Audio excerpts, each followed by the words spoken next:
দেখেন, এটা হচ্ছে একটা পাওয়ার স্টেশন। এটাতে একসাথে আপনি 6টা ডিভাইসকে চার্জ করতে পারবেন, 4টা টাইপ সি এবং 2টা হচ্ছে ইউএসবি এ, এবং আপনার ল্যাপটপেও চার্জ করতে পারবেন, কারণ ল্যাপটপের 65 ওয়াট কিন্তু এটা সাপোর্ট করে। চলেন এটাকে আনবক্সিং করি, দেখি যন্ত্রটা কেমন।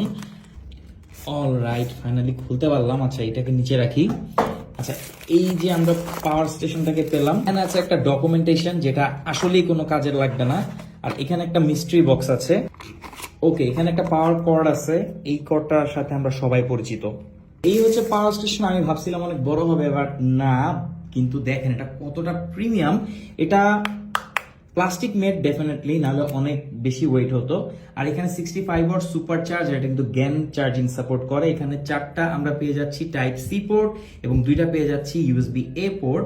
আর এটা কিন্তু 65 ওয়াট পর্যন্ত হাইয়েস্ট সাপোর্ট করে। সো আপনার ল্যাপটপকে আপনি চার্জ করে ফেলতে পারবেন। আপনার ডেস্কে কিন্তু এরকম একটা জিনিস আসলেই থাকার মতো। একসাথে অনেকগুলো গ্যাজেট যারা ইউজ করেন তারা কিন্তু এটা ইউজ করতে পারবেন, স্পেশালি যারা টেক রিভিউ করেন, যেমন আমাদের কিন্তু এরকম আছে, অনেকগুলোই আছে।